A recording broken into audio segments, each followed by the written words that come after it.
नमस्कार. ग्लोबल मराठी या यूट्यूब चॅनलमध्ये आपणा सर्वांचे स्वागत. शिक्षक पात्रता परीक्षा पेपर क्रमांक 2 विषय इतिहास प्रश्न क्रमांक 121 ऋचा कशास म्हणत. 1 ब्राह्मण ग्रंथास, 2 धर्म कल्पनांना, 3 ऋग्वेदातील कडव्यास आणि 4 वेदांच्या रचनेला. या प्रश्नाचे उत्तर आहे पर्याय क्रमांक 3 ऋग्वेदातील कडव्यास. प्रश्न क्रमांक 122 उपनिषदे यांचा खालीलपैकी अर्थ कोणता. 1 अरण्यात जाऊन ग्रंथ लिहिणे, 2 गुरुजवळ बसून मिळवलेले ज्ञान, 3 ऋग्वेदाचे प्रत्येक कडवे आणि 4 सर्वात प्राचीन ग्रंथ. या प्रश्नाचे उत्तर आहे गुरुजवळ बसून मिळवलेले ज्ञान. प्रश्न क्रमांक 123 कोणत्या वेदास भारतीय संगीताचा पाया मानला जातो. 1 ऋग्वेद, 2 सामवेद, 3 यजुर्वेद आणि 4 अथर्ववेद. या प्रश्नाचे उत्तर आहे पर्याय क्रमांक 2 सामवेद. प्रश्न क्रमांक 124 कोणत्या वेदात यज्ञ विधीची माहिती दिलेली आहे. 1 ऋग्वेदात, 2 सामवेदात, 3 यजुर्वेदात आणि 4 अथर्ववेदात. या प्रश्नाचे उत्तर आहे पर्याय क्रमांक 3 यजुर्वेदात. प्रश्न क्रमांक 125 वैदिक काळातील वर्णव्यवस्थेतील वर्ण नाही असा शब्द ओळखा. 1 ब्राह्मण, 2 क्षत्रिय, 3 शूद्र आणि 4 ऋचा. या प्रश्नाचे उत्तर आहे पर्याय क्रमांक 4 ऋचा. प्रश्न क्रमांक 126 वेगळी जोडी ओळखा. 1 ब्रह्मचर्याश्रम विद्यार्थ्याने ज्ञान मिळवणे, 2 गृहस्थाश्रम विवाह करून संसार करणे, 3 वानप्रस्थाश्रम वनात जाणे आणि 4 संन्यास आश्रम चिंतनात जीवन घालवणे. या प्रश्नाचे उत्तर आहे पर्याय क्रमांक 3 वानप्रस्थाश्रम वनात जाणे. प्रश्न क्रमांक 127 धर्म प्रकट करणाऱ्यास जैन धर्मात काय म्हणतात.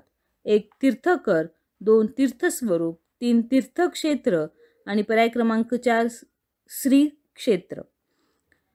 या प्रश्नाचे उत्तर आहे पर्याय क्रमांक 1 तीर्थकर. प्रश्न क्रमांक 128 वर्धमान महावीरांचा जन्म कोठे झाला. 1 बिहार राज्यात कुंडग्राम येथे, 2 बिहार राज्यात काशी येथे, 3 बिहार राज्यात कोसंबी येथे आणि 4 बिहार राज्यात वाराणसी येथे. या प्रश्नाचे उत्तर आहे पर्याय क्रमांक 1 बिहार राज्यात कुंडग्राम येथे.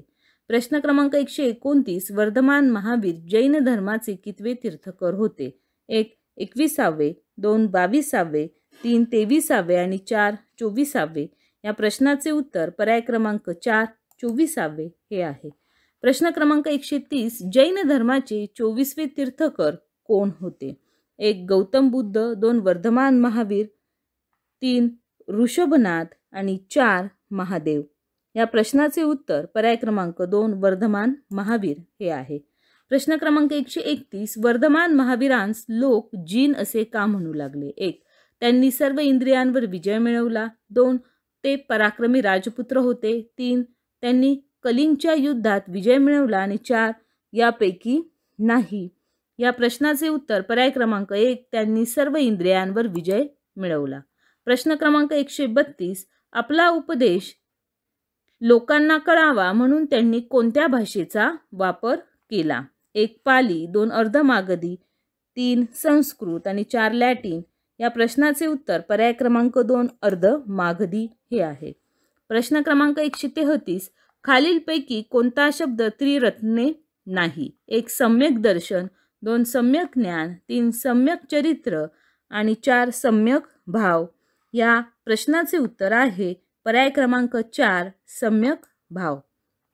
प्रश्न क्रमांक 134 गौतम बुद्धाचा जन्म कोठे झाला. 1 नेपाळमध्ये लुंबिनी, 2 नेपाळमध्ये कौशंबी, 3 नेपाळमध्ये कुंडग्राम आणि 4 नेपाळमध्ये काशी. या प्रश्नाचे उत्तर पर्याय क्रमांक 1 नेपाळमध्ये लुंबिनी येथे जन्म झाला.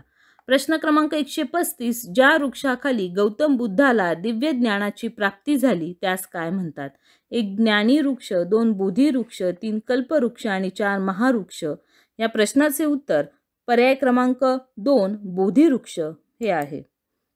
प्रश्न क्रमांक 136, ज्ञानप्राप्तीनंतर गौतम बुद्धांनी पहिले प्रवचन कोठे दिले? 1 सारनाथ, 2 गया, 3 वाराणसी आणि 4 अयोध्या. या प्रश्नाचे उत्तर पर्याय क्रमांक 1 सारनाथ हे आहे. प्रश्न क्रमांक 137, अष्टांग मार्गाबरोबर जे नियम पाळावयाचे त्यांना काय म्हणतात? 1 पंचमहाभूते, 2 पंचमहाव्रते, 3 पंचशील आणि 4 पंचरत्ने. या प्रश्नाचे उत्तर पर्याय क्रमांक 3 पंचशील हे आहे. प्रश्न क्रमांक 138, महावीरांनी आपल्या अनुयायांना आचरणाचे जे नियम सांगितले त्यांना काय म्हणतात? 1 पंचतत्वे, 2 पंचमहाव्रते, 3 पंचशील आणि 4 पंचमहाभूते. या प्रश्नाचे उत्तर आहे पर्याय क्रमांक 2 पंचमहाव्रते. प्रश्न क्रमांक 139, दिव्यिसारचा राजवाडा कोणत्या वास्तुविशारदाने बांधलेला आहे? 1 महाराणा रविवर्मा, 2 महागोविंद, 3 महानंदा आणि 4 महावीर वर्धमान. या प्रश्नाचे उत्तर आहे पर्याय क्रमांक 2 महागोविंद. प्रश्न क्रमांक 140, प्राचीन भारताच्या इतिहासातील पहिले साम्राज्य कोणते? 1 अवंती, 2 मगध, 3 कोसल आणि 4 वत्स्य. या प्रश्नाचे उत्तर पर्याय क्रमांक 2 मगध हे आहे. प्रश्न क्रमांक 141, नंद घराण्याचा शेवटचा राजा कोण होता? 1 दयानंद, 2 विवेकानंद, 3 धनानंद आणि 4 महानंद. या प्रश्नाचे उत्तर पर्याय क्रमांक 3 धनानंद हे आहे. प्रश्न क्रमांक 142, नंद घराण्याचा शेवट करणारा मौर्य सम्राट कोण? 1 चंद्रगुप्त मौर्य, 2 समुद्रगुप्त, 3 सम्राट अशोक आणि 4 आर्य चाणक्य. या प्रश्नाचे उत्तर पर्याय क्रमांक 1 चंद्रगुप्त मौर्य हे आहे. प्रश्न क्रमांक 143, देवानां प्रिय प्रियदर्श राजा अशी पदवी धारण केलेला सम्राट कोण होता? 1 चंद्रगुप्त मौर्य, 2 सम्राट अशोक, 3 चाणक्य आणि 4 धनानंद. या प्रश्नाचे उत्तर पर्याय क्रमांक 2 सम्राट अशोक हे आहे. प्रश्न क्रमांक 144, सम्राट अशोकाशी संबंधित अचूक पर्याय निवडा. 1 कलिंगच्या युद्धात भयंकर रक्तपात पाहून यापुढे कधीही युद्ध करायचे नाही. 2 साम्राज्य विस्तारासाठी रक्तपात घडवून आणायचा. 3 रक्त सांडून सर्व दिशांचा साम्राज्य विस्तार करायचा. आणि 4 साम्राज्याच्या विस्तारासाठी साम दाम दंड भेद नीतीचा मार्ग अवलंबायचा. या चारही पर्यायांचा नीट विचार केल्यानंतर पर्याय क्रमांक 1 हे या प्रश्नाचे उत्तर आहे. प्रश्न क्रमांक 145, पाणिनी कोण होता? 1 संस्कृत व्याकरणकार, 2 संस्कृत नाटककार, 3 संस्कृत तत्ववेत्ता आणि 4 संस्कृत लेखक. या प्रश्नाचे उत्तर पर्याय क्रमांक 1 संस्कृत व्याकरणकार हे आहे. प्रश्न क्रमांक 146, पाणिनीने व्याकरणांवर आधारित कोणता ग्रंथ लिहिला? 1 रामायण, 2 महाभारत, 3 दासबोध आणि 4 अष्टाध्यायी. या प्रश्नाचे उत्तर पर्याय क्रमांक 4 अष्टाध्यायी हे आहे. प्रश्न क्रमांक 147, चाणक्याचे दुसरे नाव काय होते? 1 धनानंद, 2 कौटिल्य, 3 शांडिल्य आणि 4 महानंद. या प्रश्नाचे उत्तर पर्याय क्रमांक 2 कौटिल्य हे आहे. प्रश्न क्रमांक 148, बौद्ध धर्मग्रंथांपैकी पाली भाषेतील ग्रंथ कोणता? 1 त्रिपिटक, 2 दासबोध, 3 ज्ञानेश्वरी आणि 4 रामायण. या प्रश्नाचे उत्तर पर्याय क्रमांक 1 त्रिपिटक हे आहे.